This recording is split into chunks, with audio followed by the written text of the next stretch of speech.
Buenos días, amigos televidentes de Coloquio Cultural. Como cada sábado, aquí José Antonio Torres para conversar con ustedes sobre los temas de mayor actualidad noticiosa. Sábado, 11 de la mañana, no deje de sintonizarnos aquí en EN Televisión. También en nuestro canal de YouTube, coloquiocultural.com, o en la web www.entelevisión.com. Esta semana están las noticias ahí sobre el tapete, son los resultados del censo. Esa es la noticia principal de los últimos días, cuyos resultados lo ofreció la Oficina Nacional de Estadística el pasado jueves. Sin embargo, al comenzar, Víctor, enfócame aquí, porque al comenzar, nosotros queremos extender nuestra felicitación a todo el equipo que trabaja en el periódico Hoy, que ayer cumplió 42 años de existencia y fue fundado, pueden ver ahí en esa imagen, por el presidente del Grupo de Comunicaciones Corripio, don José Luis Corripio Estrada, don Pepín. Sea extensiva nuestra felicitación, no solo al personal, a sus ejecutivos, a Claudio Acosta, a María Capitán, a Marrero, su director, a Bienvenido Álvarez Vega, a toda esa gente que cada día trabaja hasta altas horas de la noche para que usted tenga en la mañana la noticia del periódico Hoy.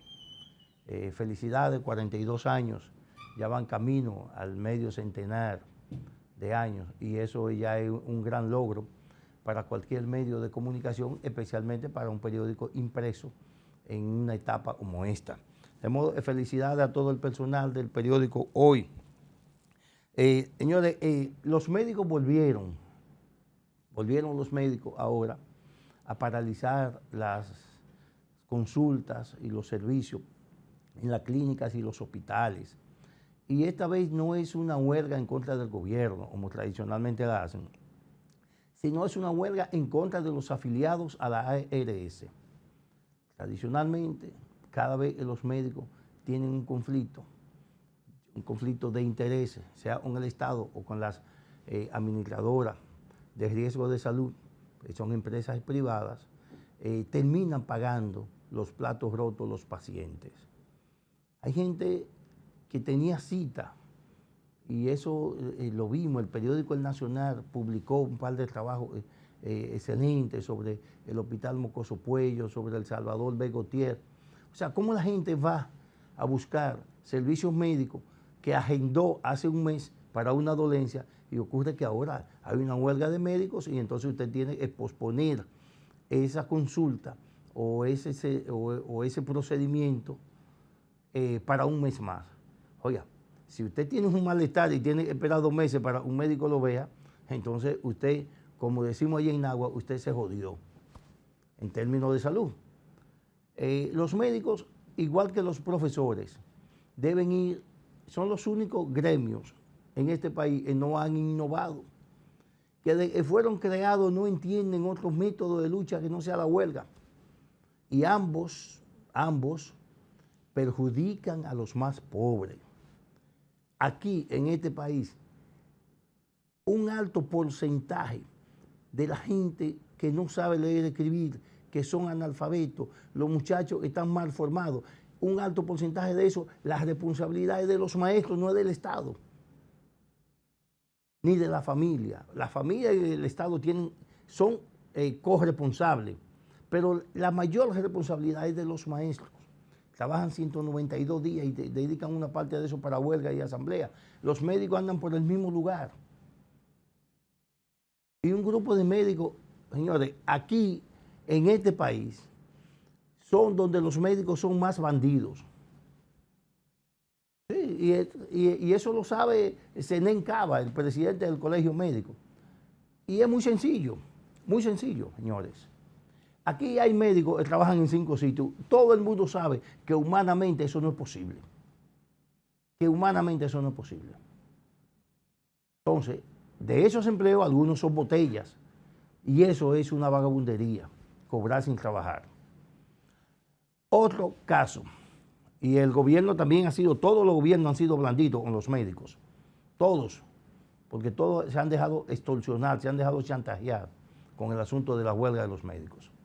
Y es un problema que se resuelve sencillo, solamente pagándole a los médicos por paciente.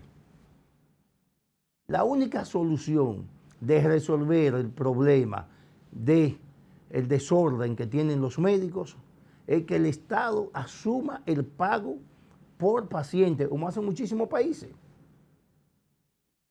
Hay países donde el médico cobra la cantidad de pacientes que asistió. Usted asistió 10 pacientes, usted va a cobrar 10 pacientes este mes.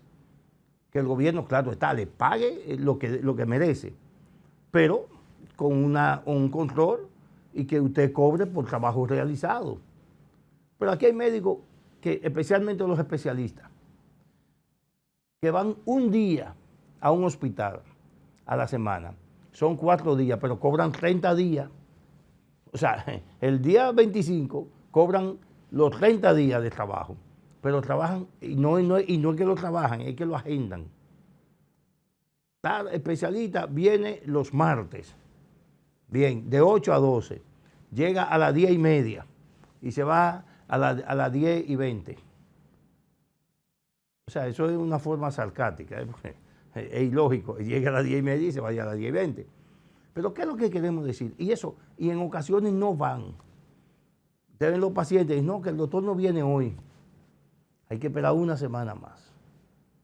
Y a esos médicos se les paga como si trabajaran los 30 días del mes.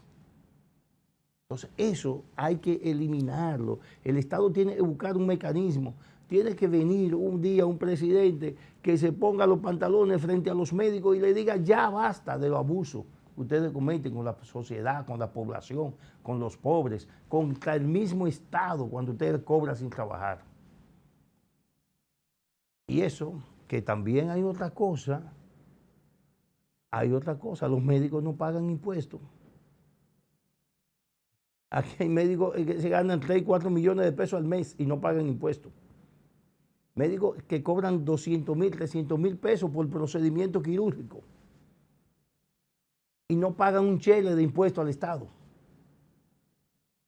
¿Por qué? Porque cuando no los registran, se los cobran en un procedimiento caro, los seguros generalmente no lo cubren, entonces se los cobran al familiar. Y le dan un número de cuenta para que lo deposite, y ese número de cuenta no es de ellos. No es de ellos, sino le dan un número de cuenta de una persona afines a ellos. Y eso nosotros estamos dispuestos a demostrárselo a Senen Cava, al colegio médico, a quien sea. Pues nosotros hemos sido víctimas de eso. Tuvimos que pagar un procedimiento en efectivo. Y ocurre que la cuenta ni siquiera estaba a nombre de una boricua. Es todo eso para evadir el pago de impuestos y para evadir responsabilidades ante la sociedad. De modo que eso hay que pararlo ya, y los médicos, y tanto los médicos como los maestros, tienen que pensar en otro método de lucha, porque llegará un momento en que será la población que se le va a revertir en su contra. Tienen que pensar en otra cosa. Usted no puede jugar con la salud de la gente, porque quiero que me suban 2 o 3 pesos más, no me importa que se mueran 20.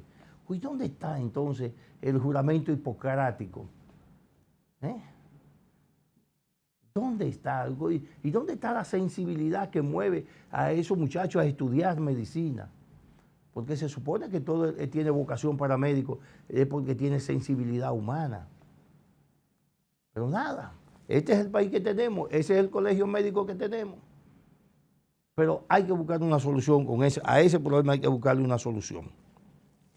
Señores, el jueves, y lo decíamos hace poco, el jueves la Oficina Nacional de Estadística ofreció los datos del censo nacional que se hizo a final del año pasado. Dice, la población dominicana ahora es de 10.760.028 personas. Eso es un incremento de 1.300.000 más que lo que hubo en el último censo, que fue el del 2010. Ahí ustedes pueden ver que se mantiene similar la relación por sexo tenemos en mujeres 5.437.095 mujeres y hombres 5.322.933 hombres. Las mujeres siempre, en los últimos 20 años, 30 años, la población femenina siempre ha sido mayor en República Dominicana, la masculina. Siempre tenemos entre 50.000 y 100.000 mujeres más que hombres. En este caso, tenemos unos 100.000 mujeres, unas 100.000 mujeres más que hombres, 110.000 mujeres más que hombres.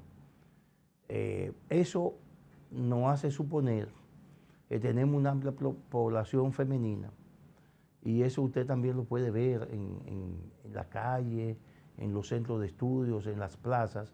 Hay una gran cantidad de mujeres moviéndose en los entornos que superan a la de los hombres.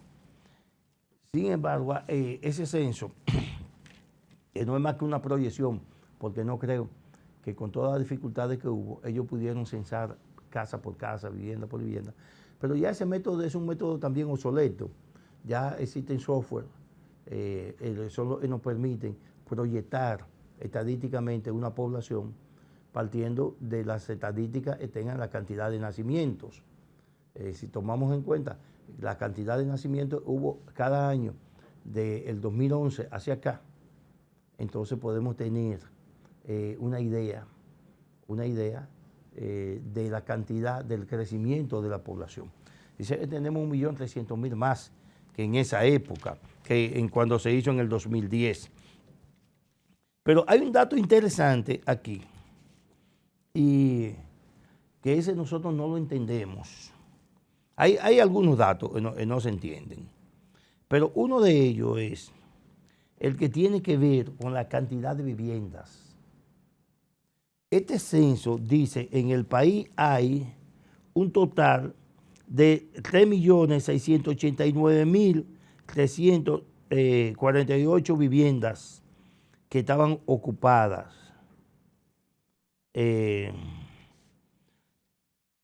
Y unas 720.260 desocupadas. ¿Qué pasa con esto? Si sumamos esos 3.680.000, 89.000 y le sumamos las 720.000 están desocupadas, vamos a tener más de 4 millones de viviendas. ¿Qué pasa con esto? Si realmente en el país hay 4 millones de viviendas, entonces no tenemos un déficit habitacional. Porque la población son 10.7 millones.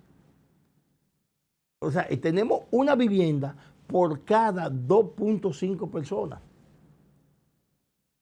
O sea, tenemos una vivienda por cada pareja y un hijo.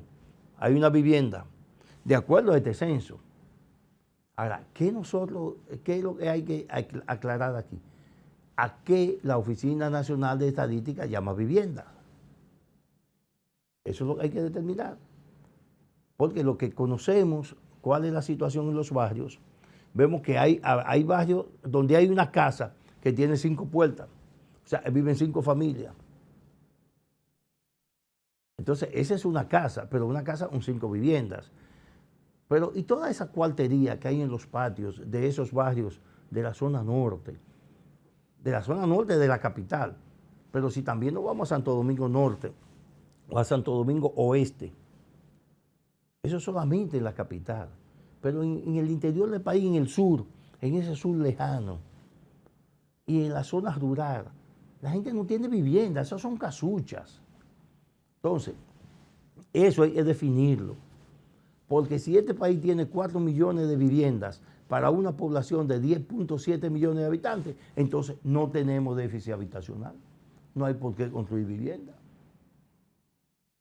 Porque si podemos considerar una vivienda para 2.5 personas, o sea, para una pareja y un hijo, serían 3 personas. Todavía 4 millones de viviendas por 3 personas, estamos hablando de 12 millones y tenemos 10.7. O sea, ese dato, eso hay que aclararlo. Hay que aclararlo porque como que uno no entiende cuál es la política de construcción del gobierno de incentivar la construcción de viviendas y del sector privado construyendo viviendas cuando no tenemos un déficit. Dice este censo que no tenemos un déficit de vivienda. Es desde el punto de vista de la lógica. Ahora, desde el punto de vista de la realidad, es lo que digo, sería bueno definir qué es una vivienda para la Oficina Nacional de Estadística. Hay otros datos del censo que no provocaron ninguna sorpresa. Es como las provincias más pobladas, eso tradicionalmente siempre ha sido así. Santo Domingo es la provincia más poblada del país, Santiago es la segunda y el Distrito Nacional es la tercera más pobladas. Luego siguen otras provincias y esos datos son buenos para que los partidos políticos diseñen su estrategia electoral en términos de población, de votantes. ¿Cuál es el objetivo de los censos, señores? El objetivo de los censos es, los resultados de los censos no son más una herramienta para ustedes desarrollar políticas públicas que le permitan desarrollar un área o dos o tres áreas determinadas de un estado, de una sociedad. Los censos son los que te dicen la cantidad de analfabetos que tenemos, dónde está la mayor cantidad de personas, cuáles son el nivel socioeconómico. Y los censos no solamente lo usa el Estado, también lo usan los partidos políticos para establecer cuál es la población votante en cada zona, dónde deben afianzar su política de propaganda, de publicidad y ese tipo de cosas. También los usan los empresarios para colocar productos, colocar mercancía, productos en la zona donde ellos más les interese. O sea, es una excelente herramienta para trabajo y para desarrollo de los países. Ojalá que este censo no sea politizado y que los resultados sean usados precisamente para eso, para diseñar políticas públicas que contribuyan al desarrollo de la nación. Amigos televidentes, vamos a una pausa y en breve retornamos aquí a un coloquio cultural.